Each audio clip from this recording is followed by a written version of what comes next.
Jail में रोज रात को मुजरिम औरतों को देसी घी क्यों दिया जाता? राज जानकर आपके भी रोंगटे खड़े हो जाएंगे। मेरा नाम कविता है, मैं मुंबई जेल की एक महिला जेलर हूँ।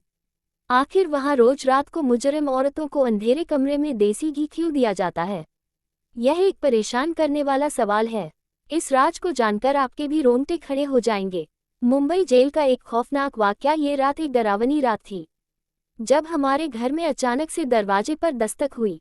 सब घर वाले शहर से बाहर शादी में गए हुए थे और मैं इस वजह से नहीं जा सकी थी क्योंकि मेरे एनुअल एग्जाम चल रहे थे। माँ ने नौकरानी को कह दिया था कि मेरे साथ यहाँ 2 से 3 दिन रह ले, मगर अचानक शाम को ही नौकरानी के बच्चे की तबीयत खराब हो गई तो उसे बेचारी को जाना पड़ा। मैंने दरवाजे और खिड़कियां अच्छी तरह से बंद कर लिए थे और आराम से सो गई।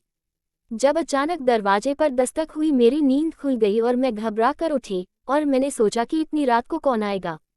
मैं पहले तो डर गई कि रात के इस वक्त कौन आया है। बाहर से किसी की आवाज़ आई, प्लीज़ दरवाज़ा खोलिए, मुझे मदद की बहुत ज़रूरत है, मैं जख्मी हूँ, प्लीज़ दरवाज़ा खोलिए। इन दिनों वैसे भी शहर के हालात बहुत ख़राब चल रहे थे। मैं सोच में पड़ गई कि दरवाज़ा खोलो या नहीं खोलो। इस बार फिर से एक औरत की आवाज़ आई, प्लीज़ दरवाज़ा खोल दीजिए, वरना वह मेरी जान ले लेंगे। मैं किसी को मुसीबत में नहीं देख सकती थी, इसलिए मैंने फैसला किया कि दरवाज़ा खोल देती हूँ। क्या पता किसी को मेरी मदद की ज़रूरत हो। मैंने दरवाज़ा खोला तो बाहर एक औरत खड़ी हुई थी और मुझे देखकर जल्दी से अंदर आ गई और दरवाजे को बंद कर दिया। मैंने ध्यान से उसको देखा तो वह लगभग 30 साल की एक खूबसूरत जवान सी लड़की थी। उस वक्त उजड़े हुए हालातों में बेचारी बहुत ही परेशान लग रही थी। उसकी हालत बहुत गंभीर थी। उसकी गंभीरता उसकी खूबसूरती को छिपा रही थी। माथे पर खून लगा हुआ था, वह बहुत बुरी तरह से जख्मी हो गई थी। अभी मैं उसको देख ही रही थी कि अचानक से पुलिस के सायरन बजने लगे।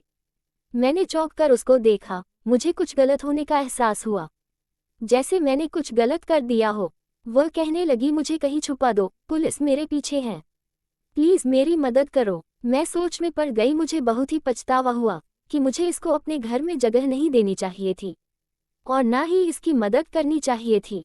अगर पुलिस ने छापा मार लिया तो मैं भी इसके साथ जेल जाऊंगी। सायरन की आवाज़ धीरे धीरे करीब आती जा रही थी। मेरे दिमाग ने बिल्कुल भी काम करना बंद कर दिया था। मुझे समझ नहीं आ रहा था कि मैं क्या करूं। वह खुद ही घर के अंदर भागकर चली गई। मुझे होश आया तो मैं उसके पीछे भागी। वो कहने लगी कि अभी थोड़ी देर में पुलिस घरों की तलाशी लेना शुरू कर देगी, मुझे कहीं छुपने की जगह बता दो जहां मैं छुप सकूं। मैंने डरते हुए पूछा, कौन हो तुम और पुलिस क्यों तुम्हारे पीछे है? वह कहने लगी, तुम्हें भगवान का वास्ता अभी मुझे छुपा दो, कहीं भी मैं तुम्हारे सारे सवालों का जवाब दूंगी। मैं कसम खाकर कहती हूँ कि मैं तुम्हें कोई नुकसान पहुँचाने के इरादे से नहीं आई हूँ और ना ही पहुँचाऊंगी। मेरा भरोसा करो। इस वक्त बाहर से स्पीकर के जरिए ऐलान हुआ, ये खतरनाक महिला कैदी जेल से फरार हो गई है। अगर किसी ने उसे पनाह दी है तो वह खुद उसे बाहर निकाल दे, वरना अभी थोड़ी देर में पुलिस तलाशी लेना शुरू कर देगी। वह कहने लगी, देखो मुझे जल्दी से छुपाओ वरना मेरे साथ तुम भी मुसीबत में फंस जाओगी। उसकी बात सुनकर मैं जल्दी से छत पर उसको पानी वाली टंकी के पास ले गई। मैंने कहा, जहां भी छुपोगी पुलिस तुम्हें ढूंढ ही लेगी, इसलिए जान बचाने का एक हल यही है कि तुम इस पानी वाली टंकी के अंदर कूद जाओ। पानी ठंडा हो रहा था, लेकिन मेरी राय पर उस औरत ने मुझे यूं देखा जैसे मेरा दिमाग खराब हो गया हो। इतने ठंडे पानी में मैं उसे कूदने की राय दे रही थी। मुझे लगा जैसे वह मुझसे कहेगी कि इतने ठंडे पानी में कूदने से तो बेहतर है मैं खुद को पुलिस के हवाले कर दूं। मगर अगले ही पल वह ढक्कन उठाकर टंकी में कूद पड़ी। मैं वहां से टंकी का ढक्कन बंद करके नीचे चली गई। 2 मिनट बाद ही मेरे दरवाजे पर दस्तक हुई। मैंने दरवाजा खोला तो मेरे सामने 2 महिला पुलिस और बहुत सारे आदमी और कुछ पुलिस वाले भी खड़े थे, जो दरवाजा खोलते ही अंदर घुसते चले आए। वह मेरे घर की तलाशी लेने लगे और महिला पुलिस अधिकारी मुझसे सवाल पूछने लगी, तुमने किसी को देखा तो नहीं या किसी को अपने घर में जगह दी हो? मैंने कहा, मैं तो अभी सोकर उठी हूँ और मुझे इस बारे में कुछ भी नहीं पता। आप किसकी तलाश कर रहे हैं? पुलिस वाले नीचे से तलाशी लेकर ऊपर छत पर आ गए तो मेरी जान को बन आई। मेरी सांस अटकने लगी कि कहीं इनको पता ना चल जाए कि वह औरत कहाँ है। मगर इतना मुझे यकीन था कि इनका ध्यान पानी वाली टंकी की तरफ नहीं जाएगा। मेरा अंदाजा बिल्कुल सही था और सही ही साबित हुआ। वह खाली हाथ नीचे चले आए। पहले वाला कहने लगा, मैडम जी वह इस घर में नहीं है। मेरा ख्याल है कि वह इस इलाके से निकल गई है। बातें करते वक्त वह सब घर से बाहर निकल गए तो मैं सुकून और चैन की सांस ली। उनकी आपस की बातों से पता चला कि वह मुंबई जेल से इस औरत को ढूंढते हुए यहाँ तक पहुँच गए। पुलिस वालों के जाने के कुछ ही मिनट में मैं जल्दी से ऊपर गई और टंकी का ढक्कन हटाकर उसे बाहर निकाला। ठंडे पानी की वजह से वह थर थर कांप रही थी। अगर मैं 10 मिनट और वहां नहीं जाती तो शायद उसको मारा हुआ पाती। मैं उसे नीचे ले आए और उसको हीटर के पास बैठा दिया। मैंने उसको अपने कपड़े दिए तो उसको थोड़ा होश आया। मेरे कपड़े बदलकर वह रजाई लेकर हीटर के पास बैठ गई। मैंने सोचा अब अगर इसकी मदद कर रही हूँ तो बेचारी के लिए कुछ खाने पीने को भी ले आता हूँ। मैंने उसके लिए चाय बनाई और खाना गर्म करके उसके पास ले आई। न जाने क्यों उसके चेहरे को देखकर मुझे नहीं लग रहा था कि वह एक मुजरिम है। थोड़ी देर तक उसकी हालत में सुधार आ चुका था।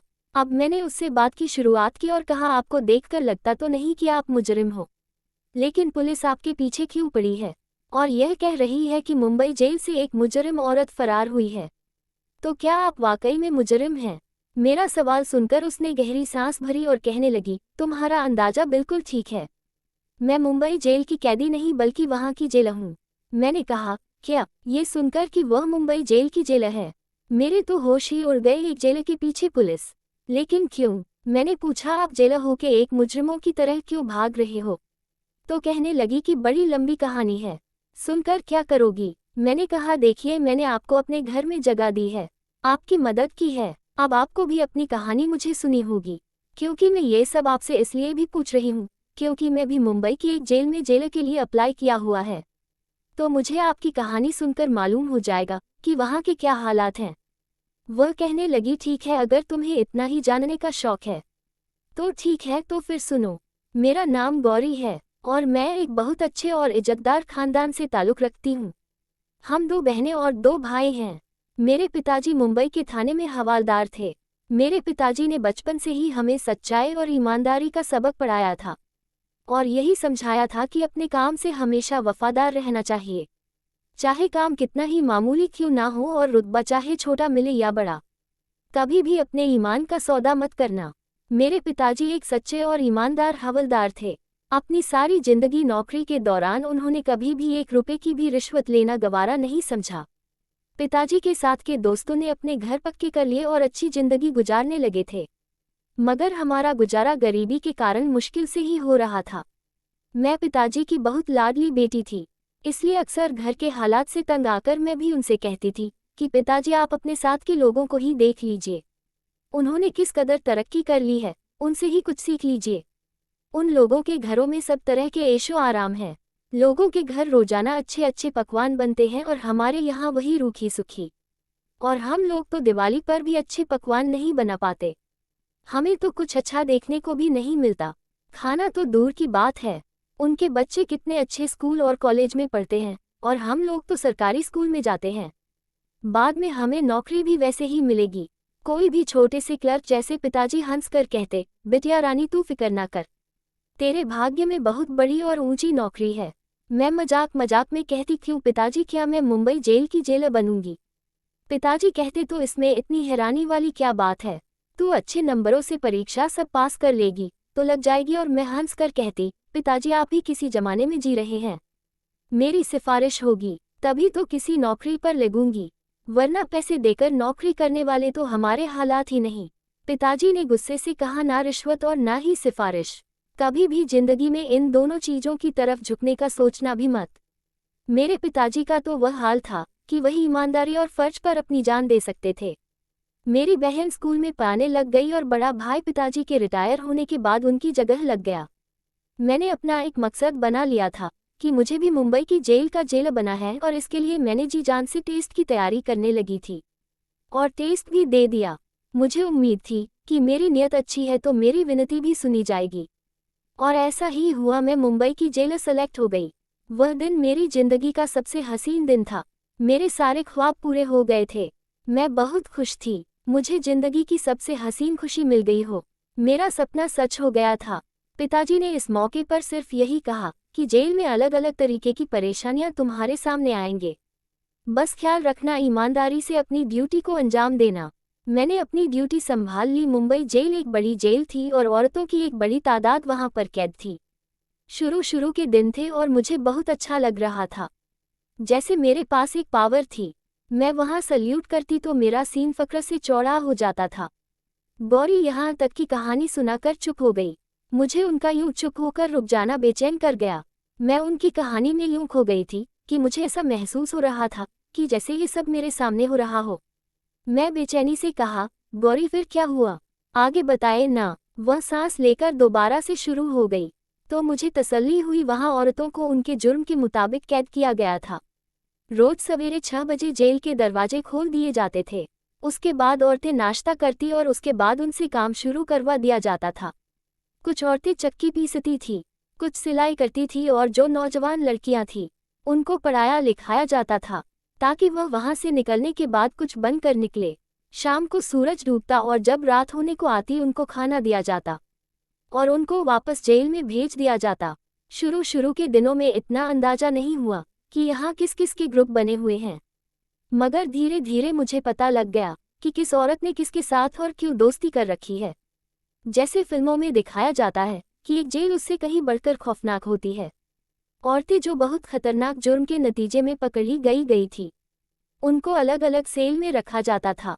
मुझे अपना काम करने में ज़्यादा दिलचस्पी नहीं होती थी। लगता था जैसे इन लोगों को तो पहले से ही काम करने की आदत नहीं थी, मगर मैं तो रोजाना पिताजी से ईमानदारी का पाठ पढ़कर आई थी। इसलिए न सिर्फ खुद काम करती बल्कि अपने साथ के लोगों को खूब दौड़ाया करती थी।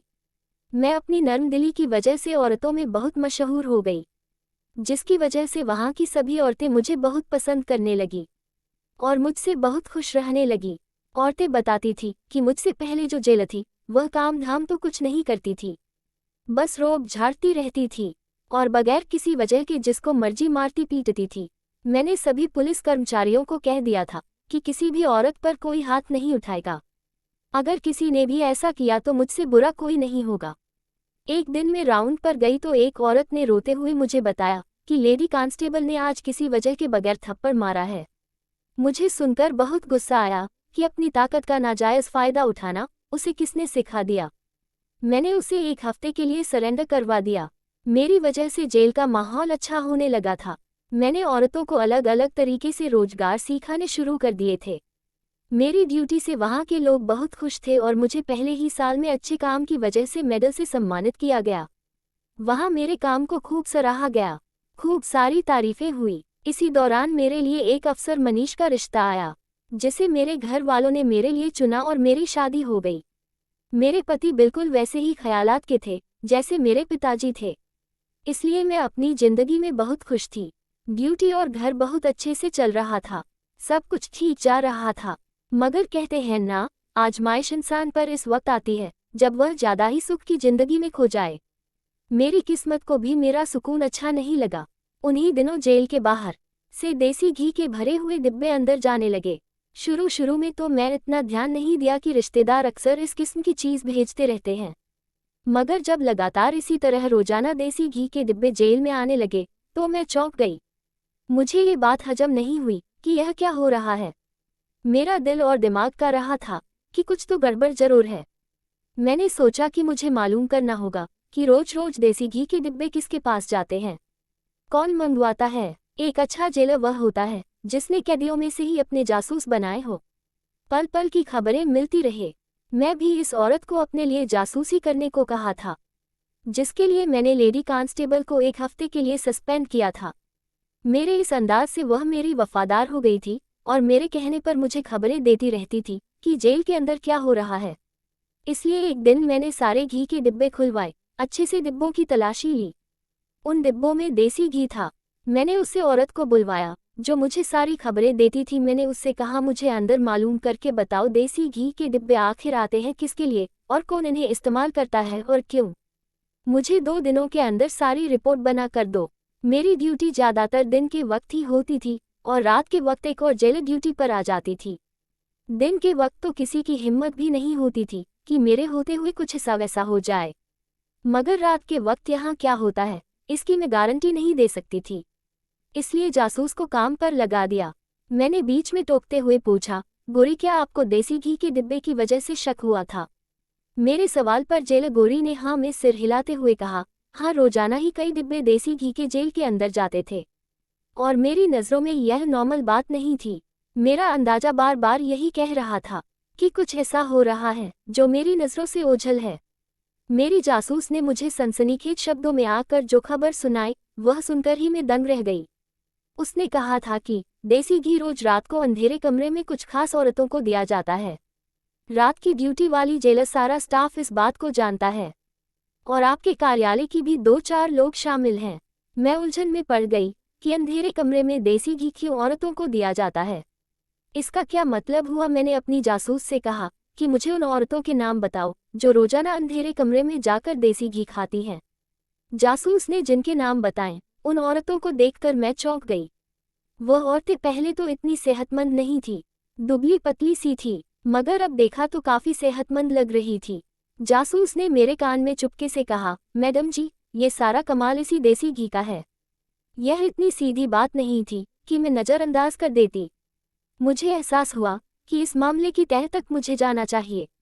मैंने कुछ दिनों के लिए अपनी ड्यूटी रात की शिफ्ट में करवाने का फैसला कर लिया। मैंने देखा कि मेरी रात की शिफ्ट की खबर बहुत सारे लोगों के दिलों पर बिजली बनकर टूटी थी। मैंने दिन के समय घर में अपनी नींद पूरी कर ली ताकि वहां रात को जाग सकूं। रात के 9 बजते ही मैंने देखा लेडी कांस्टेबल चोरी चोरी से कहीं जा रही है। मैंने सोचा कि इसके पीछे जाकर देखती हूँ और मैं धीरे धीरे उसका पीछा करने लगी कि वह कहाँ जाती है। मैंने जो देखा उसने मुझे चौकन्ना कर दिया, क्योंकि एक अंधेरे कमरे में वह कैदी मुजरिम औरतों को देसी घी दे रही थी। पहले चौंका देने वाली बात तो ये थी कि रात के इस वक्त देसी घी खाने की क्या जरूरत थी, और जबरदस्त बात यह कि जेल के आखिरी वाले अंधेरे कमरे में जाने की क्या तुक बनती है। मैंने 2-3 दिन यही रूटीन देखा, लेकिन इसके अलावा कोई और जबरदस्त मेरी गिरफ्त में ना आ सकी।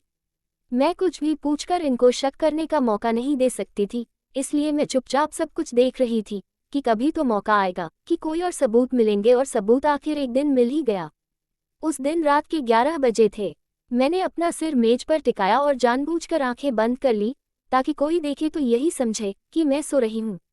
थोड़ी ही देर गुजरी थी कि मेरे ऑफिस में कोई आया। आहट से मैंने पहचान लिया कि लेडी कांस्टेबल है। वह मुझे सोता देखकर बाहर चली गई। वह किसी से कहने लगी, लगता है जो नींद की दवा मैडम को दी है उसने असर कर दिखाया। मैडम सो रही है, बस कुछ ही घंटे बाकी है, इसलिए इन औरतों को जाकर कहो जल्दी जल्दी अपना काम करें। कुछ ही देर में वे दोनों वहां से चली गई। मैंने हैरत से सोचा कि आखिरकार यह सब क्या हो रहा है जेल में, जिसकी मुझे खबर नहीं थी, और मेरी नाक के नीचे सब कुछ हो रहा है। इनकी बातों से अंदाजा हुआ कि जो भी हो रहा है इसी अंधेरे कमरे में हो रहा है। तभी मैंने उठने की कोशिश की ताकि जाकर देख सकूं ऐसा क्या हो रहा है। वहां पर उठते ही मेरा सर चकराने लगा, मुझे चक्कर आ रहे थे। लगता था कि मेरी चाय में जो नींद की गोलियां मिलाई थी उसने अब असर करना शुरू कर दिया था। मैं वहीं पर सो गई और सुबह तक मुझे कुछ खबर नहीं हुई कि मैं कहाँ पर हूँ।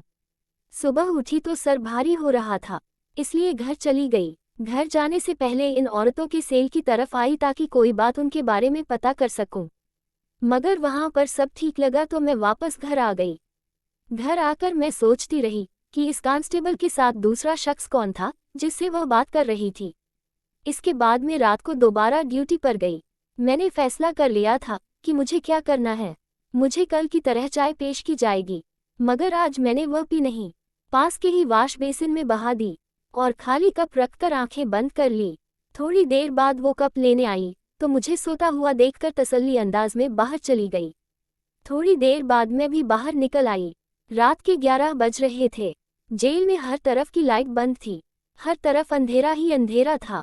मैं चुपचाप उस तरफ बढ़ गई जहां पर अंधेरे कमरे में वह औरतें रहती थी जो रोज देसी घी खाती थी, लेकिन आज वहां उसमें अंधेरा नहीं था। किसी ने मोबाइल की टॉर्च ऑन करके रखी थी। मैं एकदम उन सब पर चिल्लाई और मैंने चेक करके कहा कि यह सब क्या हो रहा है। जो नज़ारा मेरे सामने था उसे अपनी आंखों के सामने देखकर मुझे भी यकीन नहीं आ रहा था। मेरा स्टाफ इतनी घिनौनी साजिश में शामिल है। वो औरतें सुरंग खोद रही थी। उन्होंने अच्छी खासी सुरंग खोदी हुई थी। जाने कितने हफ्तों से या महीनों से ये है काम किया जा रही थी। वह औरतें कत्ल के जुर्म में जेल में लाई गई थी और अदालत की तरफ से उन दोनों को उम्रकैद की सजा सुनाई गई थी। उन दोनों को उम्र कैद की सजा सुनाई गई थी। वह दोनों यहाँ से फरार होने के लिए सुरंग खोद रही थी और इस काम में मेरा पूरा कार्यालय भी शामिल था। लेडी कांस्टेबल का यूं मुझे सामने देखकर सांस रुक गया। उसके हाथ से मोबाइल नीचे गिर गया, जिसके टॉर्च ऑन करके वह उसके सर पर खड़ी थी। वह सुरंग खोदती थी, इसलिए देसी घी खाती थी। क्योंकि सुरंग खोदना आसान काम नहीं होता, इसके लिए बहुत ताकत चाहिए होती है। वह देसी घी खाकर रोजाना के 3-4 घंटे सुरंग खोदने पर लगा देती थी। वहां खड़े खड़े ही मैं सब कुछ समझ चुकी थी और सारी कहानी मेरी आंखों के सामने थी और मैं सब कुछ समझ गई थी। मैंने लेडी कांस्टेबल को पूछा, और कौन है तुम्हारे साथ मिला हुआ? कल मैंने तुम्हें किसी से बात करते हुए सुना था, वह कौन है? वह बहुत घबराई हुई थी। मेरे बार बार पूछने पर भी उसने कुछ नहीं बताया, तो मैंने कहा कि ठीक है, मैं हाई कमिश्नर से बात करती हूँ। जब तुम्हें नौकरी से निकल जाएगा तो तुम्हें पता चलेगा।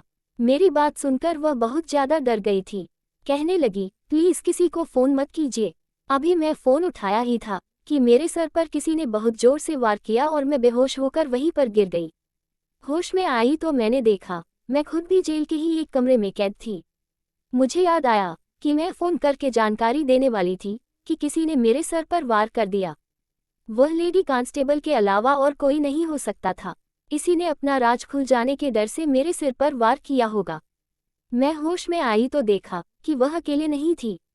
जो साथी उसका साथ देने की कोशिश कर रही थी, वह साथी उस वक्त उसके साथ मौजूद थी, लेकिन इसकी साथी को देखकर मेरे सर पर कयामत टूट पड़ी। मुझे यकीन नहीं आया कि वह नाइट शिफ्ट वाली जेलर थी।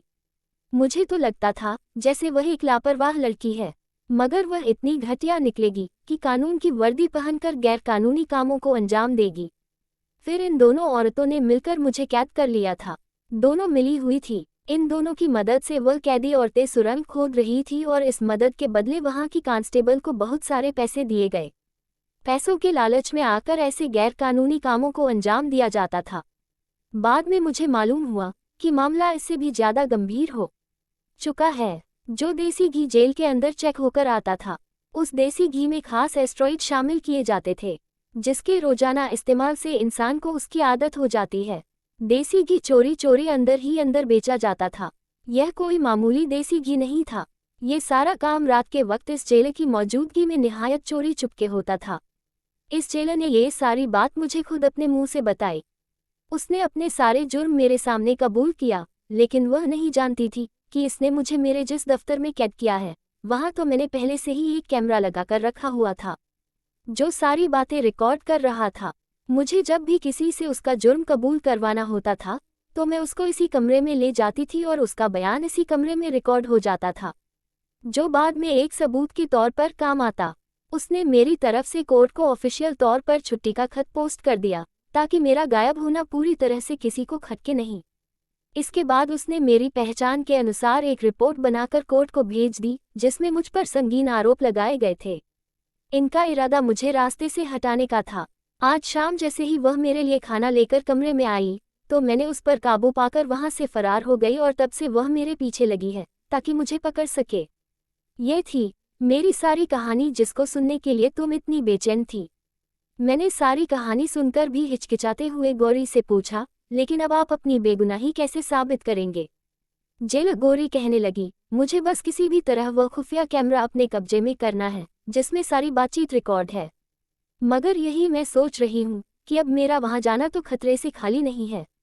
जब तक मैं अपनी बेगुनाही साबित नहीं कर लेती, तब तक मैं कहीं नहीं जा सकती। किसी भी तरह से मुझे उस कैमरे को हासिल करना होगा। मैंने कहा कि मैं आपकी मदद कर सकती हूँ। गौरी मुझे हैरान होकर देखने लगी। मैंने जेलर के लिए अप्लाई किया हुआ है। मेरा ख्याल है आपको नौकरी से भी निकाल दिया गया है, तभी तो दूसरी जेलर के लिए अखबार में विज्ञापन दिया गया था। मैंने अप्लाई कर रखा है और अब की टेस्ट देने जाना है। अगर तो मेरा सिलेक्शन हो गया तो आपकी बेगुनाही में खुद साबित कर दूंगी। मैंने जेलर गौरी को कहा कि मेरे सब घर वाले ऋषिकेश शादी में गए हुए हैं। आप जब तक चाहे यहाँ पर रह सकती हैं। मगर अगले ही दिन उन्होंने अपने पति को फोन किया और उसके साथ चली गई। मुझे ये सारी कहानी जानकर इस बेचारी के लिए बहुत दुख हुआ था। गौरी एक ईमानदार जेलर थी। मैंने अगले दिन पेपर दिया और विनती करने लगी कि मैं जेलर के तौर पर अपॉइंट हो जाऊं। मेरा मकसद गौरी की बेगुनाही साबित करना था और इस मकसद के लिए जरूरी था कि मैं मुंबई जेल के अंदर जाती और यह सिर्फ जेल की हैसियत से ही मुमकिन था, जो कि शायद मैं ही कर सकती थी। मेरी प्रार्थना रंग लाई, मुझे सिलेक्ट कर लिया गया। इंटरव्यू की सारी तैयारी मुझे गौरी ने ही करवाई थी, जिसकी वजह से मैं कामयाब हुई थी। मैंने वहां जाते ही पहले दिन देख लिया था कि वह कौन सी औरतें थीं जो सुरंग खोदती थी और देसी घी हजम करती थी। इन औरतों को देखकर अंदाजा हुआ कि इनका काम अभी भी जारी था। मैं चुप करके बड़े अधिकारियों को लेटर लिखकर ये बताया कि जेल में सुरंग खोदी जा रही है और इसकी जिम्मेदार रात की ड्यूटी वाली जेलर और लेडी कांस्टेबल है। इसके साथ ही मैंने वह कैमरा भी सबूत के तौर पर साथ में भिजवा दिया, जो मुझे ठीक उसी जगह मिला था जिसका मुझे गौरी ने बताया था। ठीक रात 11 बजे जेल के सेल में छापा पड़ गया, जहां सुरंग खोदी जा रही थी, और उन औरतों को सुरंग खोदते हुए रंगे हाथों पकड़ा गया। लेडी कांस्टेबल और नाइट ड्यूटी वाली जेलर को गिरफ्तार कर लिया गया और उनको कड़ी से कड़ी सजा सुनाई गई। ये सब मैंने अपनी ड्यूटी के दूसरे दिन ही किया था, क्योंकि मेरा इरादा ही यही था कि सच सामने लाया जाए। जेल गौरी के बेगुनाही साबित हो गई और उसे उसकी पोस्ट दोबारा से दे दी गई। मुंबई जेल की नाइट ड्यूटी और जेलर की पोस्ट गौरी को दे दी गई और दिन की ड्यूटी मुझे दे दी गई। जेल गौरी ने मेरा बहुत शुक्रिया अदा किया और मुझसे कहा कि तुम्हारा बहुत एहसान है कि तुमने मेरी मदद की, और अब मेरी जेल गौरी के साथ बहुत अच्छी दोस्ती हो गई। हम दोनों ने पहले की तरह मिलाकर जेल का माहौल बहुत अच्छा कर दिया और सब कुछ पहले की तरह अच्छा होने लगा था। तो इस कहानी के बारे में आपकी क्या राय है, कमेंट करके ज़रूर बताएगा। दोस्तों, आपको हमारी यह मज़ेदार कहानी कैसी लगी, आप हमें कमेंट बॉक्स में ज़रूर बताएं। दोस्तों, यदि आपको हमारी यह वीडियो अच्छी लगे तो आप हमारी इस वीडियो को लाइक शेयर ज़रूर करें, और ऐसे ही दिल को छू लेने वाली प्रेरणादायक कहानी सुनने के लिए हमारे चैनल को भी सब्सक्राइब करें। तो दोस्तों, फिर मिलते हैं ऐसी ही ज़बरदस्त कहानी यह टिप्स के साथ नई वीडियो में। तब तक के लिए आप सभी का धन्यवाद। आप सभी अपना ख्याल रखना। आपका दिन शुभ व मंगल में हो।